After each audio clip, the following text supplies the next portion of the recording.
About All the right. time you think. Yeah. Thank you. Oh, am I starting or are you going to start, Amanda? I can start. Thank you guys. It's fine. I was just waiting for you. So we're so cool. Okay. I was writing everybody's names down for the eventual green cleaning kit giveaway. Yeah, thank you guys. My name is Amanda Miller. I'm the executive director of the South King Tool Library, your hostish today, and glad you could all join us this evening. This is a great class. I love Denise's energy and just perspectives and insights and all the things. Denise is kind of fabulous if you didn't know already, but I pay her not enough. no, she doesn't. But we do get funding through other resources. Funny you mentioned Washington State Department of Ecology. I think this one is EPA as well, and King County RePlus Circular Economy is supporting all of these efforts. The Tool Library is a great resource. We'll talk a little bit more about that later. But I think, yeah, the green cleaning kit, just so we know, we have a couple really great e-cloth microfiber giveaways, and my favorite thing, which is the gentle art of Swedish death cleaning. And then I have very frozen soap. Yay! Well, I also have some squeeze bottles, but those are great. I just wanted to show you the soap, which is kind of hilarious. But this is a clear 7th generation. It normally looks like this. Yeah, exactly. This is what happens. It's very chilly in the tool library. So thank you for being tough and showing up in your cold room. Oh yeah, I'm just gonna snack to keep my body temperature going. So thank you guys. I'll be your everything for this evening. If you have questions, feel free to put those into the chat. If you have technical questions, feel free to message me directly. If you have about questions, write them down. We'll have another section. We are going to record this so that we can share on our YouTube channel, and you can share with your friends later. You can come back and visit us to remember all the fun things that we say, or you can just ignore that. But if you do want to ask questions, we are going to record your voice and your image, so that's a full disclaimer there. And we will stop recording later if you want to hold off on your questions until then, or if you want to put them in the chat, that's always good too. I will do my best to maneuver them into Denise's proximity for answering them. That was terrible. My brain is cold. Please take the reins, Denise. All right. If you'll go next slide. So first of all, thank you all for coming here. I'm so excited to share all this information on how to simplify. This has been a long journey for me, and one that I never share enough. I love sharing this on how to make your life easier, simpler, spend less money, breathe better.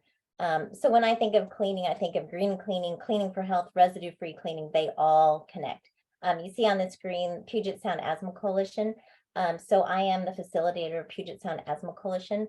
I love that this has been part of my journey of learning about air, as well as healthy homes, green cleaning, clutter clearing, how to do behavioral change. It's like, how you're on a journey, you just keep going. Next slide. Thank you, Amanda.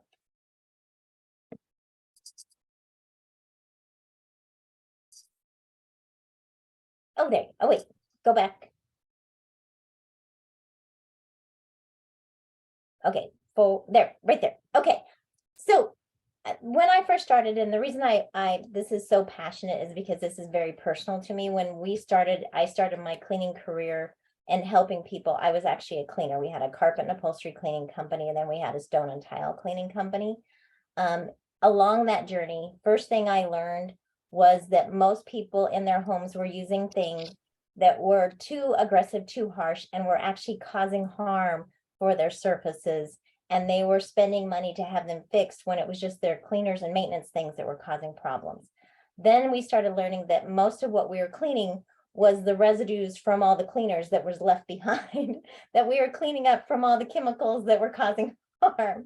Then through the School of Hard Knocks, we learned that these chemicals that were being left behind and that were causing damage to the surfaces were also causing harm to us.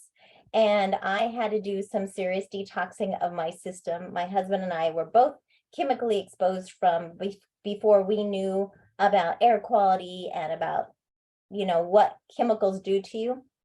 We'd had the exposure, and it took a while for me to get that cleaned out of my system. And I still have the exposures when I'm around cleaners, fragrances, solvents and stuff. My body will react not in a positive way.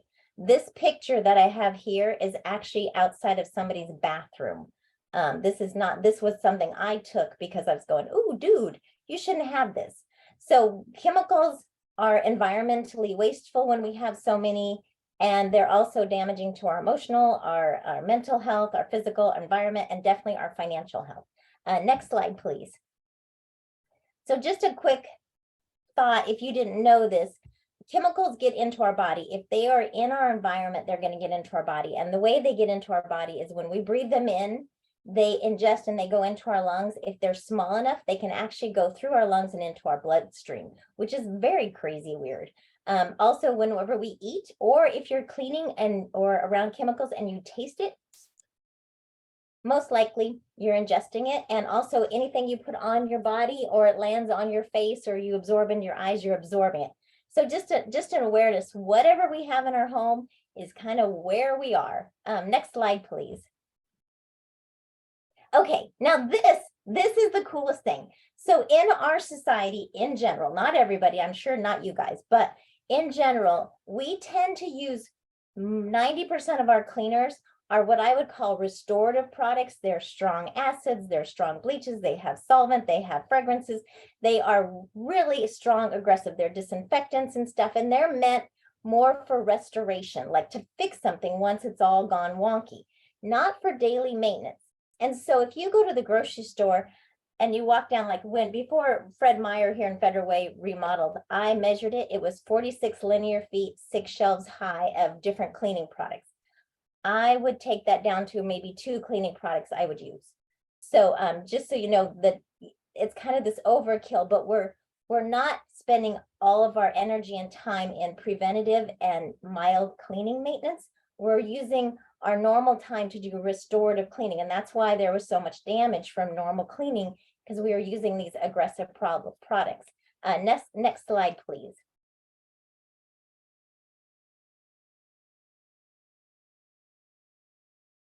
Oh, there we go. Okay, so this is kind of my favorite slide of all of them. I see there's a lot of words, but if you go over to the green side, this is where I want you to put like 90% of your energy, because if you put 90% of your energy in preventing soil and using the mildest means, you are going to save yourself so much time and so much money.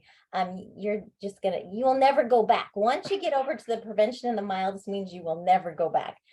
So when I'm talking about prevention, I'm talking about taking your shoes off, washing your hands, wiping and rinsing down your showers, having less clutter, using your exhaust fans, having HEPA filters, daily tidying up, keeping your lid down in your toilet, taking the trash out, making your bed. Those are like preventative things that they're tiny little things you do every day. So it's not like a big project, but those tiny things build up and they make it so your normal cleaning just shrinks down to this little nibbin. Mildest mean, I'm talking about using vacuums and microfibers and damp dusting and using like baking soda and dish soap, dryer balls instead of fabric softeners and dryer sheets, fragrance-free, hydrogen peroxide-based things for disinfectants. We're going mildest means. And then in the middle, you may see this is kind of what I call the tweener section about mildest. I'm just listening to it on my phone. Oh, somebody was just popping in. So what I'm looking for here is not to use so much like single-use surfaces, things that we throw away, disposable type things like paper towels, baby wipes I have on here. I like them way better than disinfectant wipes, but it's still a disposal. So here I'm trying to lean away from things that are a one-time use or a disposal. I'm also leaning away from just being aware of like vinegar. It's very normally used in green cleaning, but it's an acid and acids are reactive. So I don't always have it in the super safe. I always want to be aware when I'm using an acid that it could cause harm to a surface like grout. like your tile and grout or stone, or it could cause damage if you mixed it with bleach or a strong alkaline, so it could still be reactive. And then the red ones are the things that normally we see at the grocery stores, the window cleaners, the soap scum removers, the toilet cleaners, the disinfectants, the aerosols, the hairsprays, yada, yada. That's the stuff you only use if you absolutely need to. It's not that they're wrong. Well, some of them are totally wrong, but some things are essential, like a disinfectant we found with the pandemic. That was important, but it only means it's learning to use them only when you need to and not every day, all the time. Next slide, please. So at the beginning of this meeting, I have things I have to tell you, and then we're going to get to the good stuff. So one of the ways you kind of know that the stuff you're using isn't necessarily great is that if you don't use it all up, you have to take it to hazardous waste to dispose of it. You never want to put it down your drains, that it's actually a hazardous waste. So when you have old cleaning supplies and stuff and you want to get rid of, because after this class, you're going to be like, oh, golly, I don't need any of these things. You want to properly dispose of them, and depending on what county you're in, either in the South King County, Auburn, down at the outlet collection mall, or the recovery transfer over in Pierce County. So do take any of chemicals there, but it also gives you kind of an awareness that there's something about them that aren't safe, and that's why we want to minimize using them around us. Next slide, please. So, okay, so this is, I told you in the pre-thing, well, I don't know if you saw this, but in the little blurb I sent out, I was going to give 2 recipes. This is the first recipe. If you learn this, you are going to understand cleaning. So when we started in our business, this was what I learned first. This is like the science of cleaning. And so in our society of cleaning, a lot of times we focus on the cleaner. So the most aggressive thing we use is like a cleaner, and then we're not using anything else from this cleaning pie. We're just like, most aggressive things, squirt, wipe down. Most aggressive things, squirt, wipe down. Instead of actually knowing that cleaning is a science of removal. It is the science of breaking surface tension, gathering it all up and removing it from the surface. It's not about application of cleaner, it's about removal. So when you are learning to use the whole pie, you can use very mild cleaners, and you don't have to use restoration cleaners, and you get better results. So the best way for me to explain this is washing your hands. So when you wash your hands, you use hot water a lot of times, soap, right? And then what do? We rub them. That's agitation. You're breaking surface tension. You've got soap and you've got water with warm water, and you're agitating your hands. That's breaking surface tension, and you're doing it for 20 seconds. That's time. That's dwell time. That's how long you sit. When you maximize this, you have maximized cleaners, and then you're actually breaking things away from the surface like you need to. Then after you're done washing your hands, what do? You rinse and you dry. That's cleaning. That is 99% of what you need to know in cleaning. It's not how aggressive it is, it's how you do it. Next slide, please. So here's the difference between cleaning, and I got this off of the EPA's website. Cleaning is removal of dirt. Sanitizing, if you're doing it actually as sanitizing, it is using a more diluted amount of a disinfectant. So you're killing on the surface, but not as strong amount as your disinfectant. Disinfecting is going to kill more things. So sanitizing and disinfectant, if you're using those are EPA registered, and those are actually classified as a pesticide because they kill things. So it's sometimes you need to use them, and I'm not saying that these are not super important products that we have in our environment, but to use them every day is not necessarily a good plan. And there's some people like myself and other people who might have asthma that we need to be very, very mindful of the cleaners we're using, because we may not be able to be around them, or we may not want to. Small children, they don't have their blood-brain barriers yet, and they will be more exposed to something because they're small, and their things are not as diluted in them. They have a stronger concentration. And then like pets, they may be on the ground and they're licking their paws, so they have more ingestion. So it's not so much that there's like a good product and a bad product. Now there are some that are more toxic than others, but like a disinfectant isn't necessarily what I'm saying. It's not a bad thing, but shouldn't be your first choice in cleaning. Next slide, please. Okay, so the other way.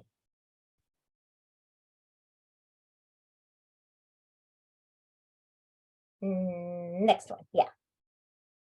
Oh, nope. Yes, this is it. Okay, so this is the other of all the two things. There was washing your hands, hot water, agitation, dwell time, heat, right? So there's that recipe. Then this is the other one. If you will start thinking in terms of, her description answer the question to Susan? Was there a question?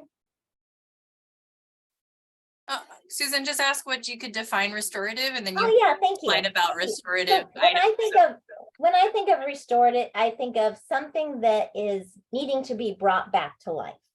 It is like super soiled. It has got a heavy, like a shower with massive soap scum on it. Then you kind of have to restore it. Daily maintenance is something you do as a daily time. You're not trying to restore it, you're trying to maintain it. So there's a difference between maintaining and bringing things back to life. The more frequently you do something, the lighter it can be. So if you do cleaning like once a week where you are just doing a light cleaning, then you don't have the buildup. So you can do milder, softer practices when you're doing it more consistently, like for showers, not having soap scum. So the easiest way is to completely prevent soap scum is after you're done taking a shower to do a quick rinse and dry. You will not have soap scum because you're removing it as soon as it happens, so you never have the buildup. But if you don't clean your shower in for like 6 months and then you try to bring it back, you're going to have to restore it. Does that answer your question, Susan? Okay, good. Okay, so prevention is completely thinking in terms of what can I do to prevent work? What can I do to prevent soil? What can I do to prevent an infection and exposure? So you're thinking all in terms of prevention. And then when you do go to clean or do like cleaning, you're always thinking, what is the safest, mildest way to start? Always start with the safest. So if you've got dust, the very first thing you do is not go grab your all-purpose cleaner and start spraying, because it's just dust. So what would be the mildest thing would just be using a damp towel and a dry towel and just wiping it up. You don't necessarily need to even apply a product because your soil is just dust. So you always start with the mildest, simplest means. And then if you need to work your way up to more of a restorative, like a disinfectant or something more aggressive, you can. But most of the time, if you do it well, you can stay very, very mild and never have to go to the restorative. And then the other thing that third part of this is leaving things residue free. So when we were cleaning, we found that the most finishing step that we don't see that often is always rinsing and drying, at the very least, always drying everything when we get it wet. This did a couple things. For one, it was another layer of removal. So when I'm cleaning, say I'm using a microfiber, I do the first thing, let's see. So say I'm cleaning the stapler. So I do a wipe down, a dust. Now it's damp. So if you think about a car when it's wet and you have dust on it, it sticks to it, right? So if I dry it, I have got 2 steps of removal. And now I have a very, very, oh my gosh, this feels so good. Now I have a very clean stapler. So I always, anytime I get something wet, I always dry. If I add soap to it, I rinse and I dry. Next step, or next step, next slide. Sorry. So these are the basic tools. You don't have to have like a ton of tools. This is really the basic tool. Microfibers. I am a huge fan of microfibers because microfibers, sorry, my dryer ball just fell off. Microfibers are a very, very tightly woven, they're like split. So, sorry, my throat is closing up here. So the microfibers, they have sorry, lost my train of thought when I couldn't breathe. The microfibers, when they're used correctly, microfibers will remove 99% of bacteria and germs on and soil on a surface. So microfibers, they are these like this microfiber itself is actually got like 10,000 feet of microfiber. So it's broken into a very small fiber. So like a good microfiber, to be classified as a microfiber, the filaments are 1/6 the size of a human hair. A really good microfiber will be about 1/200th the size of a human hair. And it has this surface tension, this ability to break surface tension, gather it up like Velcro and remove it. So microfibers are one of my favorite go-to tools that I use around my house all the time. Instead of like if I see a soil or a dust, I never grab a cleaner. I will grab a wet and a dry microfiber. That's how I do like most of my cleaning. I also recommend using microfibers for floors, big tools like this, so you don't have as much cleaning. And then you don't have to have cleaners on the floor, so you're not having the residues left behind. I use a lot of towels and squeegees, like just a lint free just for drying. A pumice stone, so I'm not using harsh cleaners in my toilets. A little pumice stone is just an abrasive stone. In a toilet, you can use damp and you can abrade away the soil, the hard water deposits, so you're not using super aggressive chemicals. Vacuum is your best friend in a house. I really like vacuum with a lot of easy attachments to use. I'm a fan of a canister vacuum, so it's easy to move around. If you've got asthma, you're probably going to want to go with a vacuum with a HEPA filter on it. And even if you go, I kind of go with the turbo ones just because I don't want the bag waste. But vacuums tend to kick up tiny dust particles. So whenever you're vacuuming, you do want to open up windows. If you have a box or a filter fan, you do want to have that running to clean your air with the vacuuming.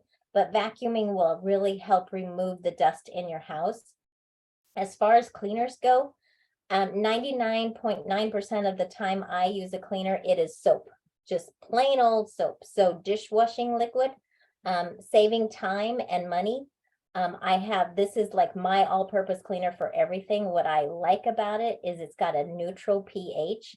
Most every surface from every manufacturer asks you to clean it with a neutral pH.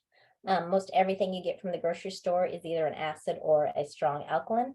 This is Palmolive. It is one of the EPA's new Safer Choice label. I don't know if you can see that on there. It has this new thing.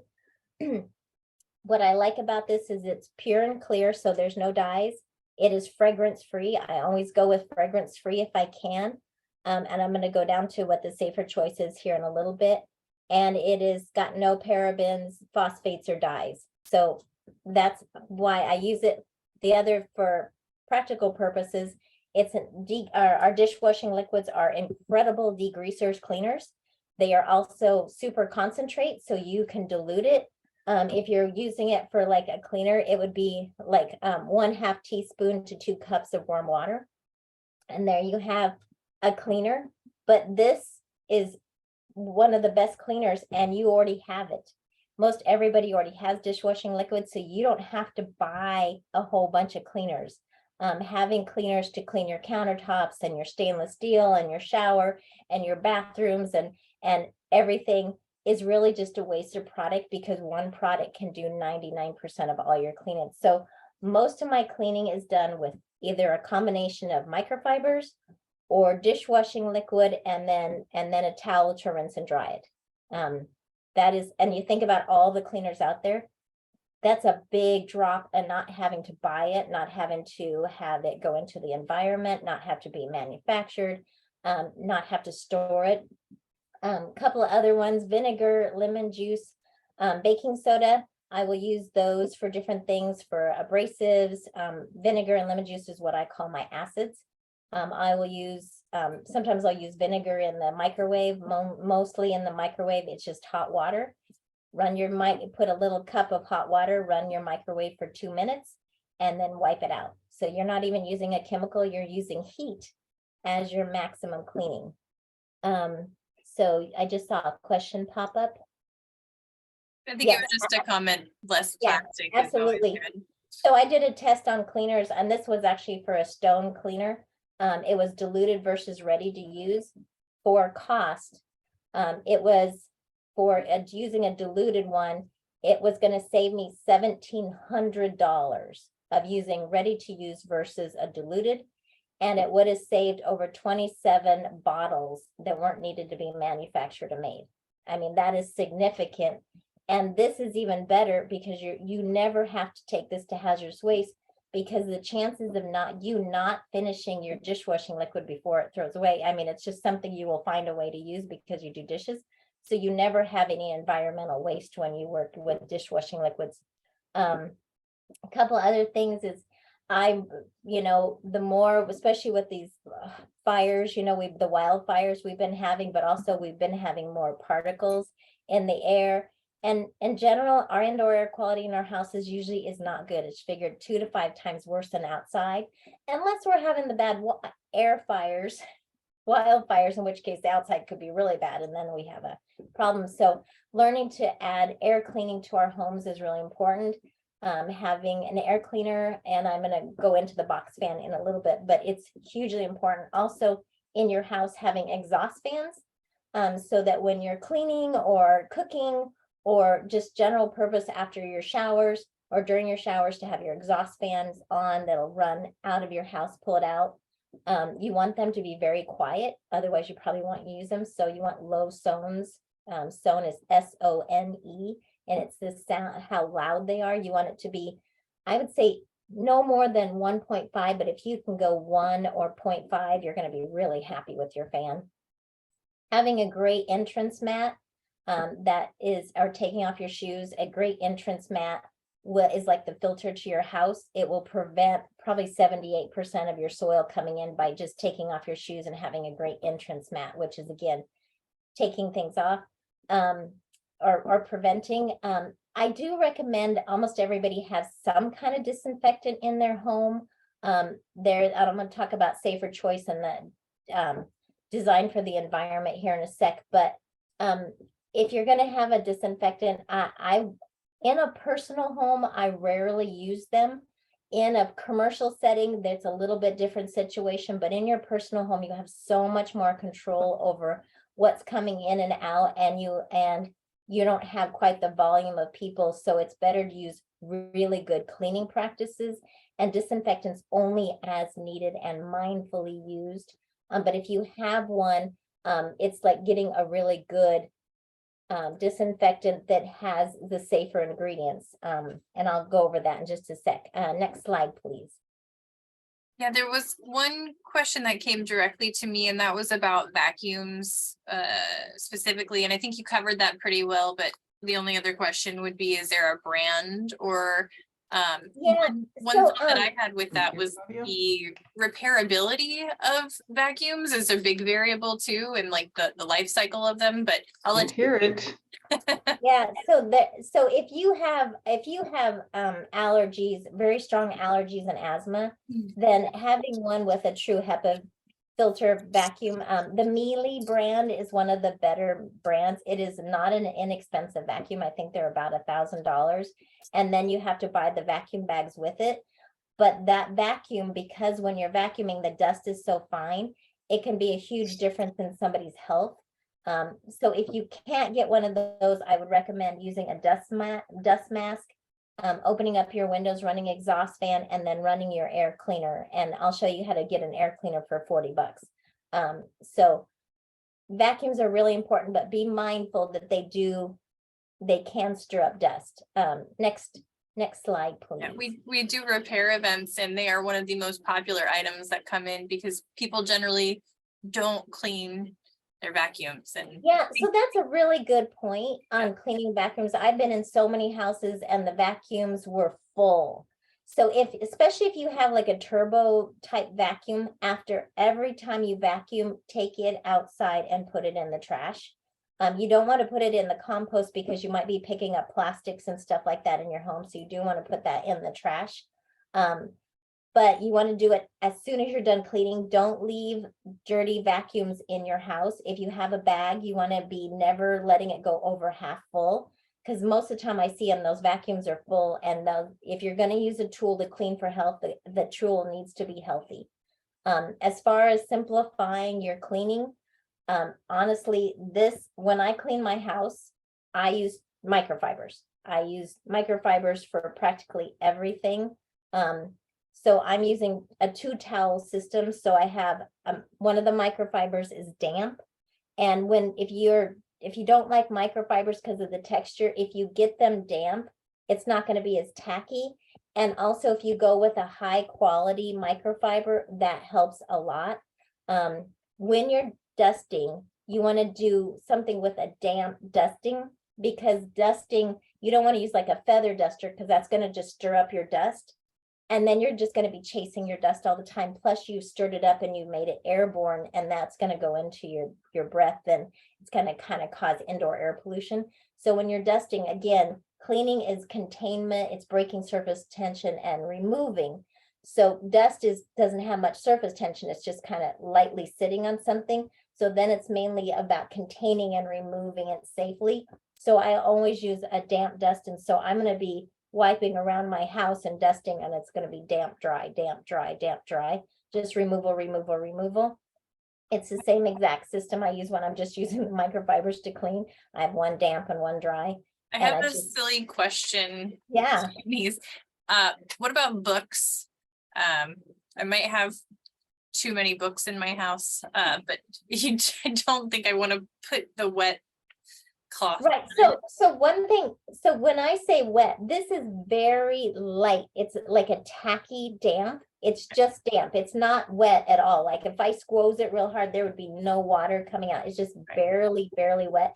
Okay. And that's when you're working with a microfiber, you want them to be just barely wet, enough to kind of grab, because you want them enough moisture so they're damp, they'll work better, but too much moisture, they're not going to work as well. So even when it is my book, so like over here, I will totally wipe my books down with that, and it's not very wet at all. It's just enough to contain. The other thing is on books, you want to put them at the edge of your bookcase so that you don't have a ledge of dust in it. Take your books all the way to the edge of your bookcase, and that'll help cut down on dust and make your cleaning easier. So the other one is using soap. So soap is basically the exact same thing. Anytime you've washed your dishes, you're washing, and again, you're agitating with soap, and I use diluted soap. If I'm wiping in my kitchen stuff, what I'll do is I'll just have my dish pan of soapy water, and then I'll take my towel and I will run it through the water to kind of get rid of some of the soap, because usually the soap we're using in our dish pan is too concentrated. So I want to dilute that a little bit. Then I'll wipe all my countertops down, and then I'll rinse and dry. And that, if you don't use microfiber, just use soap and then rinse and dry. And again, it's just a diluted amount of soap and water, agitating, and then rinse and dry. That is an amazing removal step, because you're agitating, you're breaking the surface tension, you're rinsing your removal, and you're drying and removal. So you're taking things off in layers. And that is one of the best cleaners. I've done a lot of testing with, like, there's a test thing you can do, a swab. I think it's called ADT, where you swab on it to see whether there's a protein in it. This system is very effective of full removal, but you're thinking about in terms of removal, not adding on. You're breaking surface tension, gathering up and removing, and you don't have to use a lot of products or aggressive products, but learning this system makes it so you can practically have no products in your house. Next slide, please. Okay, so these are acts of practice or prevention. Wash your hands. So as soon as you come home from the grocery store, wash your hands. You're going to minimize having infections from the stuff out in the environment. Before you eat, wash your hands. After you go to the bathroom, wash your hands. If you've been in the office for a long time, holding things like mice and staplers and your keyboard and all these things, a lot of times they have a high amount of germs. After you get out of the office, go wash your hands. That is one of the best infection preventions you can have. Rinse and dry your showers. Once I started doing that, I haven't done a full scrub in my showers forever because I just rinse and dry it. So I don't know, maybe 7, 8 years ago, I helped one of my clients and we put in a walk-in shower and then remodeled their bathroom. Do you know she has not cleaned her shower and her sink in like whatever it was like 7 to 8 years ago. She has not cleaned them since. And what do you think her shower and her sink look like? Any thoughts? 7 years with no cleaning, no official cleaning. Her sink, yes. Did I hear somebody? Oh, spotless? Yes. Yes, because she has a microfiber in there, and every time she washes her hands, because she hates to clean so much, every time she washes her hands, she just wipes down her sink and her faucets. And after every shower, she just dries out her sink. She rinses it real quick and she dries out her shower with microfibers. She's not super able to get up and down. So she has a handheld shower head, rinses it, and then she puts the microfiber on the floor and moves it around with her feet. Her shower and her sink look brand new. They always look clean, and she never spends any time cleaning them. And that works for pretty much everybody, that rinse and dry. You don't want the soap scum from your shower. You don't want the hard water deposits and the soap to dry on your surface, because then they adhere and then you start having a soap scum buildup. But if you just rinse and dry, you're going to have, your showers will last about 80% longer, and you're not going to have any of the chemicals to remove them. And you don't have to spend all Saturday scrubbing away your shower for soap scum. Same thing with your sink. I usually have a microfiber hanging by my sink, and after every time I wash my hands or brush my teeth, I just wipe it down real quick. Keeps you from having clutter around it. Your sink is always clean, and then on cleaning day, you have much less to do. Another big, huge one for saving all of your flooring and reducing all of your the dust in your house by about 70%. 75% is to take off your shoes and having clean and effective walk-off mats. The other thing is minimizing your clutter. The more clutter you have, the less likely you are to dust, or sometimes it overwhelms you on cleaning day. So the more you reduce the things you have sitting around in your house, you can cut your cleaning time by 40% easy. Doing your daily dishes. It's been shown to be a big stress reducer just to have your daily dishes done. So, learning to clean as you go will drop your stress. If you let them build up too much, then it's too much to get into it. So it's easier to do a little bit at a time. And then doing a weekly damp, dust, and vacuuming. The more frequently you just have that rhythm, the more your house just stays cleaner and cleaner. And then again, using the air cleaners and stuff to keep your air clean. Next slide, please. Okay. Oh, back one. Forward one. Okay, this must be it. So when you do have cleaners, just a quick reminder, if you do have any cleaners that you're using, please always read the labels. So what we're looking for is fragrance-free, dye-free, for sensitive skin, third-party verified. Says something like indoor air quality, safer choice, green seal. Environmental working group is a good place to find safer products. Okay, how about, I just saw a thing, how about germs and microfibers living, do you wash them? Okay, so good call on the microfibers. So a couple things about microfibers is, so I'll usually do my microfibers like once a week, unless I was like, definitely at the end of my cleaning day, I always do my microfibers. I wash them in, same kind of thing I would use personally. I would use a dye or a fragrance-free laundry detergent. And then also I don't ever wash with bleach or fabric softeners or dryer sheets. The fabric softeners and dryer sheets will put a coating on them and they will make them non-effective. Plus those things are not great for us. The bleach will break down your microfibers. So you don't want to use that, but I do wash them in hot water. You do want to make sure you have enough water because they absorb so much water. And then I do go ahead and dry them. So great question. Thank you. Couple other things on clues. Whenever you're looking at, make sure before, if you're using products, make sure you always read the labels. You're looking for things like instructions on how to use them, but also notice things like that when it says don't mix with, that means they're reactive. It can be easily to have a toxic gas. And it says use in high ventilated area. That means it's probably a respiratory irritant. So just make sure you're always reading your labels. Next slide, please.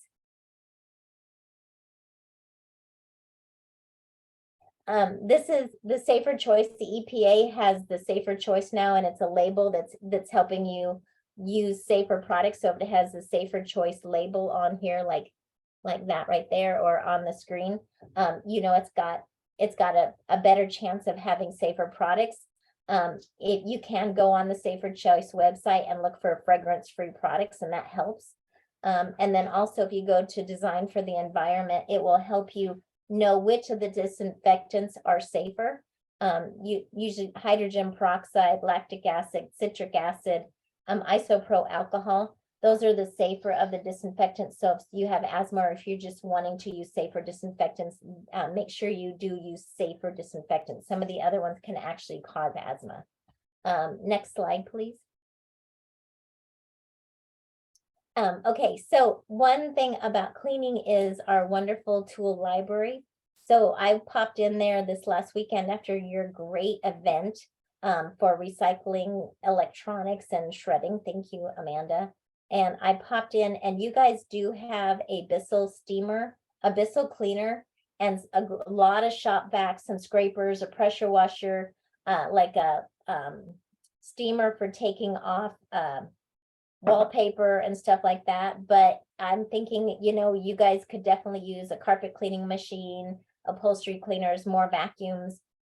So donation. Anything else you want to add to that?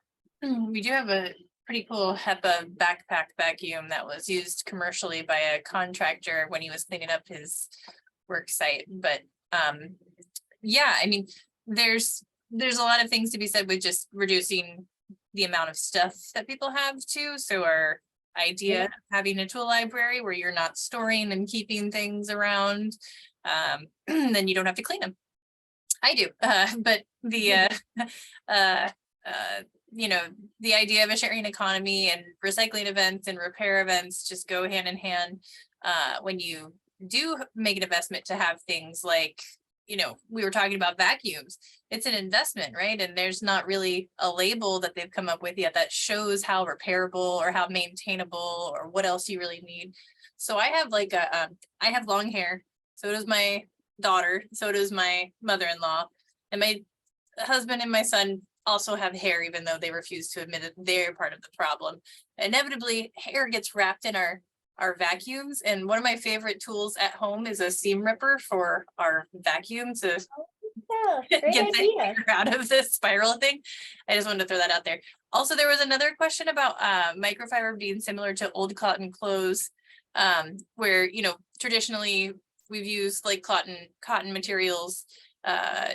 Is it similar in microfibers? They're more, and I wanted to ask you about this too, because in the realms where I exist and have discussions about cleaning and waste, microplastics come up too, especially Yeah. with microfibers. So if you could talk a little bit more about that. And Yeah. tool libraries, but you know, cleaning is important. Well, so that's a really good question. So I chatted with Jeanette a few years ago whether microfibers were environmentally smart or not. Mhm. So a couple of things. One thing, if you're going to get a microfiber, get it from a high quality source. Yeah. Don't get a cheap microfiber, because you want to work with companies that are good stewards of how they make their microfibers. They're wise in it, and you want a microfiber that is not going to slough off. Like this specifically one, over two years will only lose about the size of a pea. It is going to stay put very, very much. You don't want to have a wasted microfiber that can slough off. So don't get the cheap ones. That's an investment. The other thing is, it's the thought of how many chemicals are we minimizing by using microfibers versus how many chemicals would be needing if we're trying to use it all through chemicals. So there's not like, it's not like a black and white thing. I say, you know, if you're gonna get tools like microfibers, take very, very good care of them. You don't have to have a lot of them. They should last a long time, but do invest in a good quality microfiber. As far as like them versus cotton towel, if I'm using dishwashing liquid and I'm doing a multi-step thing about washing, rinsing, and drying, then I'm very comfortable about the quality of that cleaning. If I'm just using a 2-towel system, then I'm going to go with a microfiber every time, because cotton tends to push and microfibers pick up. So you're probably getting a somewhere from 30% to 99% difference on the quality of picking up, actually getting surfaces off. So instead of using a disinfectant, I'm actually using a system that is removing 99% with microfibers, which means a lot less environmental chances of infections and using chemicals. So the benefits is here versus the other. You don't have to use microfibers. You can absolutely use dishwashing liquid and cotton 100%. There's just options, but if you're going to use microfibers, you do want to keep them in good shape and do buy quality. It's really kind of goes back to the tool library, I know, but if you use what you have to the best potential you can. And I keep saying this is maybe my mantra this week or this month, but it's do as good as you can until you can do better, and then, you know, do better. So just like a tool library, you might use a drill every day. So there's no sense in you borrowing the drill from the tool library, and we wouldn't have microfibers in tool library inventory. But you know, if you are going to invest and be able to have that opportunity to have a microfiber, this one that we're giving away today, it says that 300 times up to, you can wash it up to 300 times and should last 3 years. Yeah. That's a promise. They have a guarantee, so you can get, you know, I another. think you have the E-cloth. E-cloth is a good source of microfibers. There's a couple good, but I mean, if you go to the dollar store to get your microfibers, then I would much Store prefer quality. then I'd much prefer you go to cotton and using the dishwashing liquid, although I do a combination of, but microfibers are scientifically shown to remove very, very well. So I don't like when I'm dusting. Can you go to the next slide? I think I have just a quick thing on skin. The only thing I use on skin to wash my face and moisturizer is coconut oil. I've been using that for like probably 10, 12 years. And beforehand, I had acne, and I was using all kinds of products to get rid of acne. When I got rid of all the chemicals out of my system, my skin cleaned up. And so my skin cleaning regimen is coconut oil. If you have any idea how much money I'm saving in skin care. So as far as your skin, anything you put on will absorb into your system. Anything you spray in the air will become part of the air. So move away from sprays and aerosols and fragrances in your personal care. Also clean up your laundry, go fragrance free. You're going to want to use like dryer balls over fabric softeners, and vinegar dryer balls over fabric dryer sheets, and then fabric softeners over, vinegar over fabric softeners. So because none of those chemicals stay put. So we want to clean up and all these things like dryer balls. I think I've had these for like 5 years. They're alpaca, they're looking a little, but they last a very long time. And when I'm done, they're just going to be recycled. They can be composted. Next slide, please. But like saving money, seriously, you can drop your chemicals in your house by 90% and save so much. So when I'm cleaning, I absolutely do focus on things you touch the most. And I really walk around the house, go clockwise, like right to left, top to bottom, stay in a pattern. And I just have 2 towels, and I just wipe, go around a room, and then I will rinse it out and then go to the next room. Literally, I can clean my house in a fraction of time, and I'm not using any chemicals. Super, super big saver. Next slide, please. Okay, so we don't normally think of cleaning the air. This is just a normal 20-inch box fan with a 1-inch pleated filter. And I think the MERV on that is a 12 or a 13. That is an effective air cleaner. And it costs the cost of the box fan is usually about 19, 20 bucks. And then I guess Susan was just saying Costco had the filters 3 for a pack on there for like 20 bucks for Costco. So honestly, for less than $40, you can get an air cleaner in your house. And those are very effective. The EPA has done tests on them. That's very effective of removing dust and smoke. So if we do get into wildfires, make sure you do have some kind of air cleaner in your house. And this is an effective, inexpensive way to do it. Next slide, please.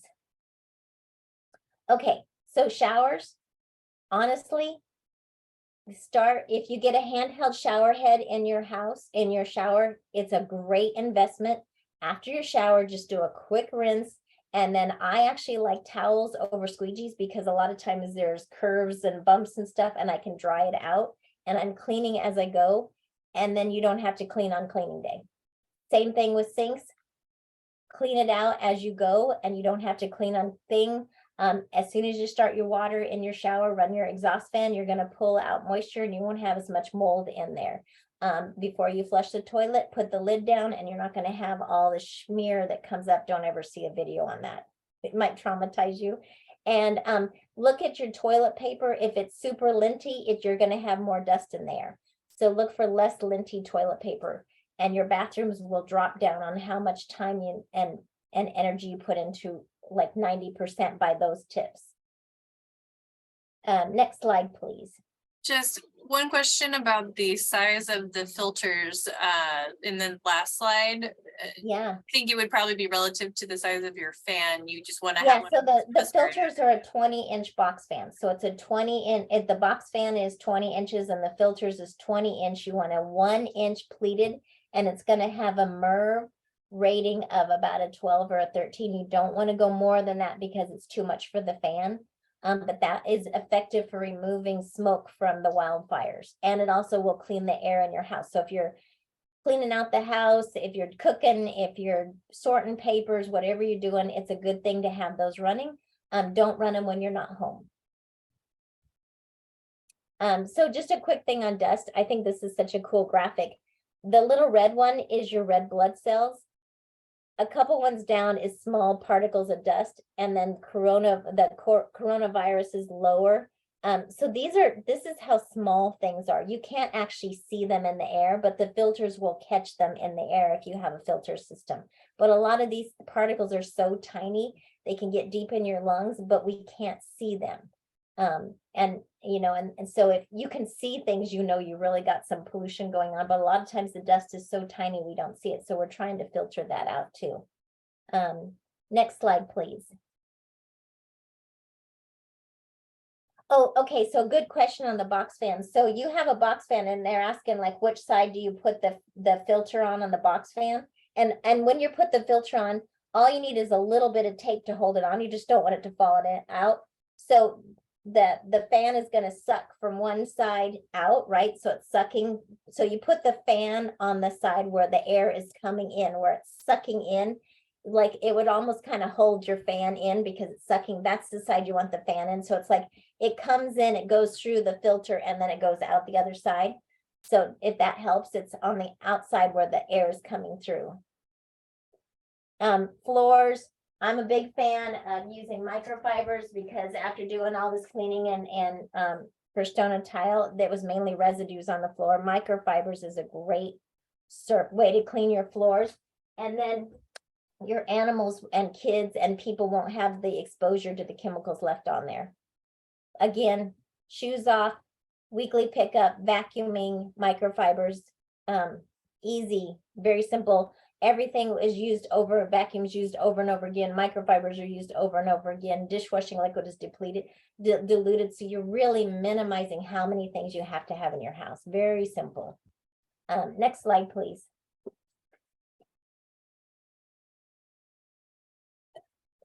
So kitchens is kind of the same thing. If you can keep your sink clean, microwaves is really just get one of your little glass measuring dish, put a little water in it and then cook it for 2 minutes on there and then wipe everything down.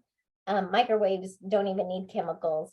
Wash your high contact area, run your exhaust fans when you're cooking. And I'm sorry, I don't have time to get into stoves so much, except a lot of times I'll just use baking soda and like you want a little bit of an abrasive, so the non-scratch pads, that abrasive is really good on glass cooking tops. Those are really good for removing hard water deposits on your glass cooking top. Maybe we Uh, can come back to stoves too, if we have enough interest in that. There was a question that came up about steam cleaning floors, and if you. Yes, had any thoughts. okay, that's a great, so in that pie of cleaners, so microfibers, instead of using chemicals, is in the friction, you're really maximizing friction with the microfibers. Steam cleaners are maximizing heat, kind of like what I just did with the microwave, that's maximizing heat. I love steam cleaners. One thing I do recommend is I kind of like drying them with the microfiber afterwards, so you have that other removal. I'm not a big fan on using the steam cleaners on hardwood floors because steam and hardwood floors don't go together. So on hardwood floors, I'm not going to use vinegar because it damages the finishes. I'm going to use microfibers on hardwood floors. Other than My that, if tool you have, library brain kicking in, I'm like, even stones sometimes might not like the steam. no, stone is fine. Steam is great on stone. Good, yeah, It's the steam, and then sometimes the heat might damage like vinyl and stuff. So Yeah. it's more of a whether it's heat sensitive or moisture sensitive, but you just steam want to cleaner, make sure it's sealed too with the grout and so any. that won't matter. It shouldn't matter for. That for won't the matter steam. because I worked in stone. We did Oh. stone restoration. Steam is great for stone. That won't cause any harm in that. It's a really good cleaner for you tile and stone. The Nice. steam cleaners. That's probably the best one for steam cleaning is either microwave or microfibers or the steam cleaners. Sweet.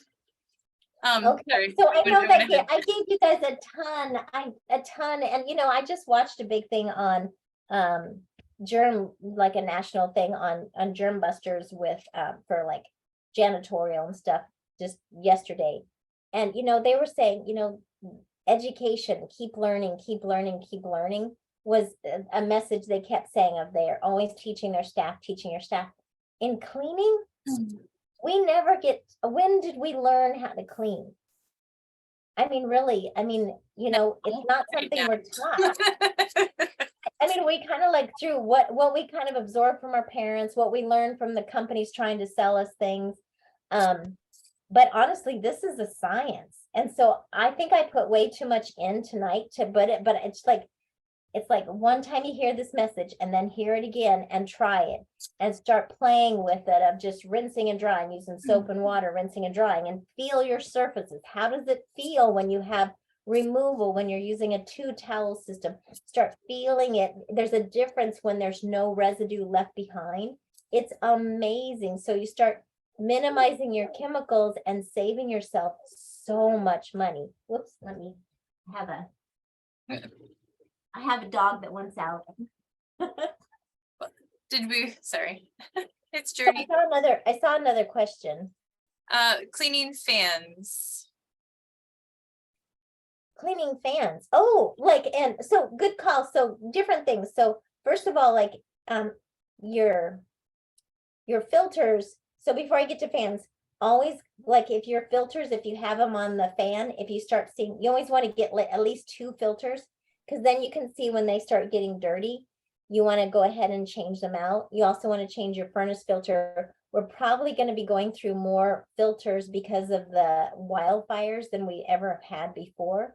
And then fans, a couple things on fans. A lot of times I will use my crevice tool. There's usually a tool with a soft pad on your vacuum.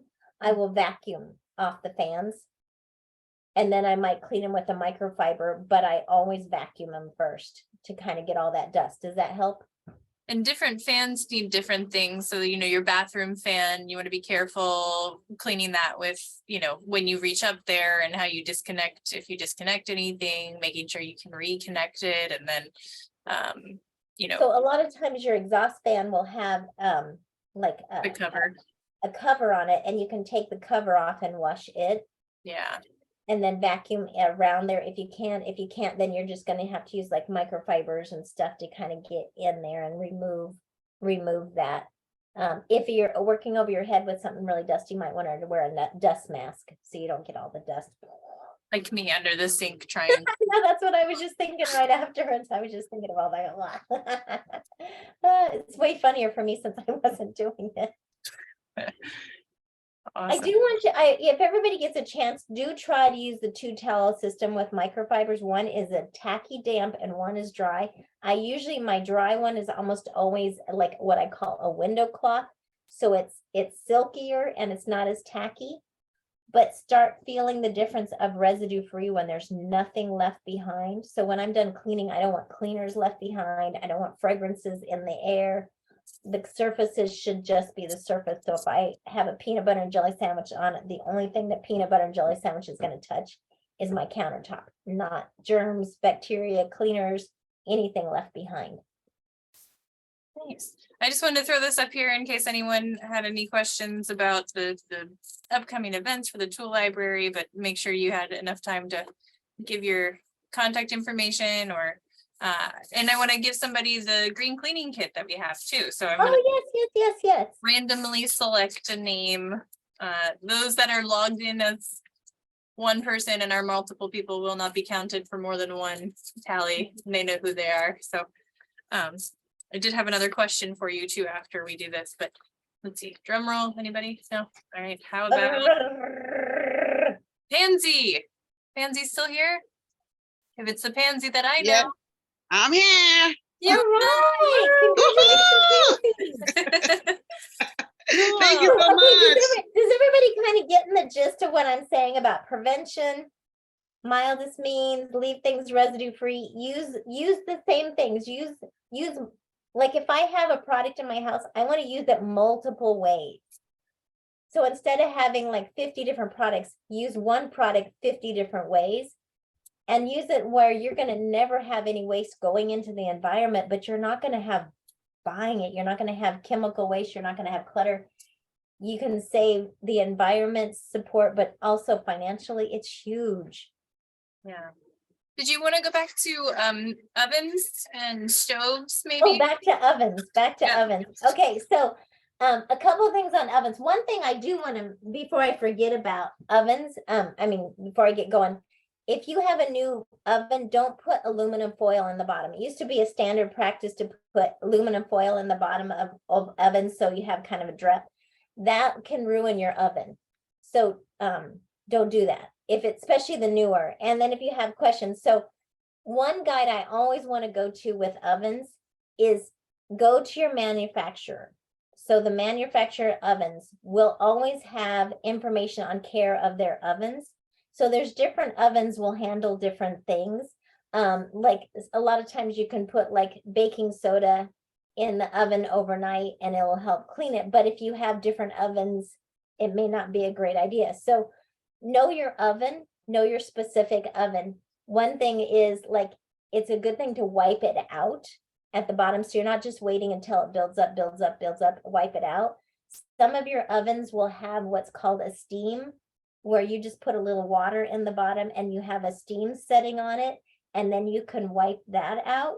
I like that over the oven cleaning because that high temperature can sometimes cause people problems with their breathing. So again, go mildest means, but a lot of times the ovens is more like layering, taking off and preventing. So like if you're baking a pie, having a pie underneath it so things don't spill over. And then making sure you're wiping down your oven every night, especially on the glass cooktops. So make sure your things are cool, but a lot of times I'll use the microfibers again. Baking soda and then a little bit of an abrasive on there sometimes you'll get the hard surfaces. They do have scraping tools that can be used to remove hard surfaces on the oven. That will help to do it. So you're not doing it always chemically, you're doing it more mechanically to remove it. Stopping your husband from making pizza, whatever that, haven't figured that one out yet, but. Yeah. And sometimes it takes again, it's like using the whole thing of time, heat, chemical, and agitation. So sometimes what you're using your dishwashing liquid and you have abrasive, letting it sit there agitate it, let it sit there, agitate it. Sometimes it's the layering, but dwell time is how long it stays damp and you're kind of keep maneuvering of it. So sometimes it's the time that we are always in a rush, but the time is what sometimes our best friend in cleaning.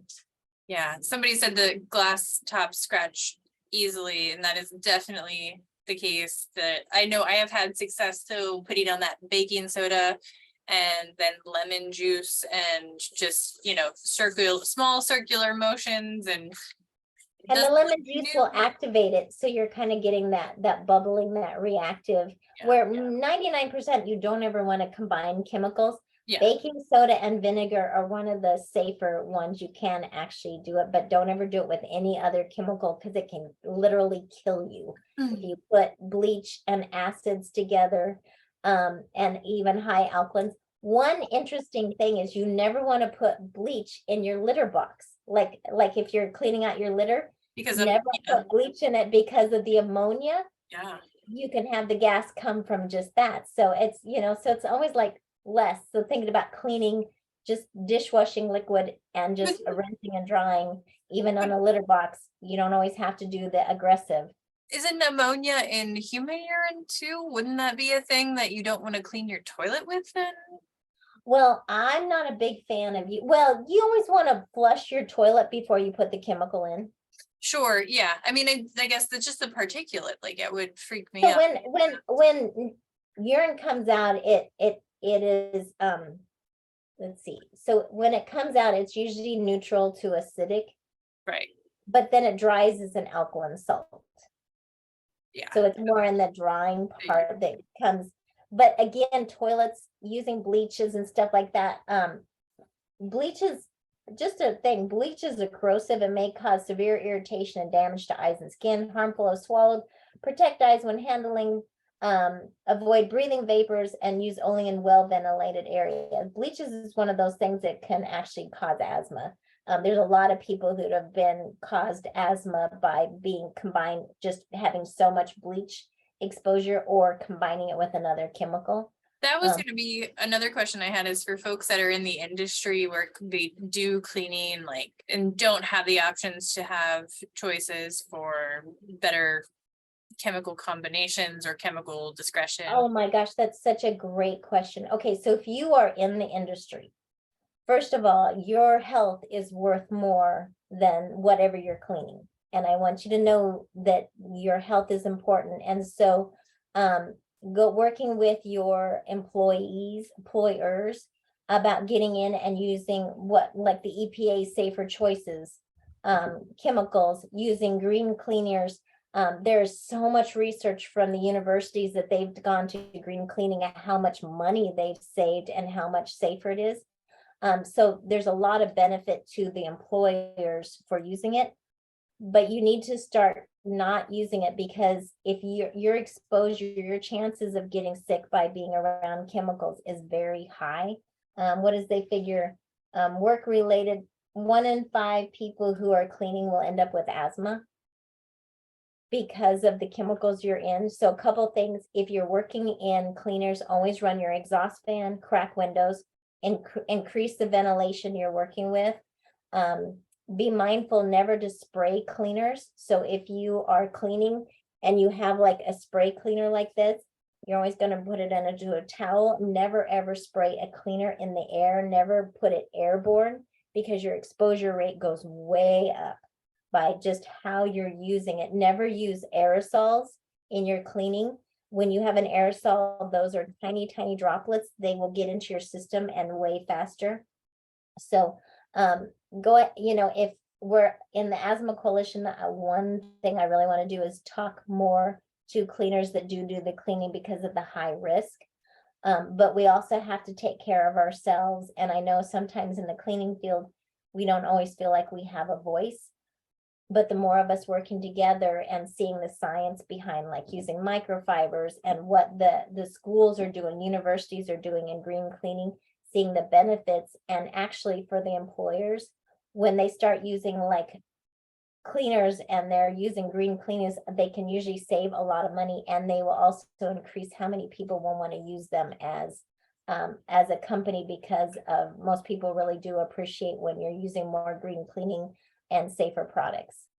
Does that answer the question? It was kind of muddled, but I please think take care as of good as yourself. you can, because somebody's livelihood, it's It's difficult. a livelihood, but please do your very best to take care of yourself. Yeah. Good ventilation, use the safest products, do not spray them in the air. Because you don't want to lose your livelihood because you can't clean because you have gotten sick by chemical exposure. And I've been there, done that. Please don't do that. All right, Not I'm gonna worth go it. ahead and stop sharing, and then we can maybe talk a little bit more here. I Okay. can figure out how to stop recording, maybe. Maybe not. Ah, there we go.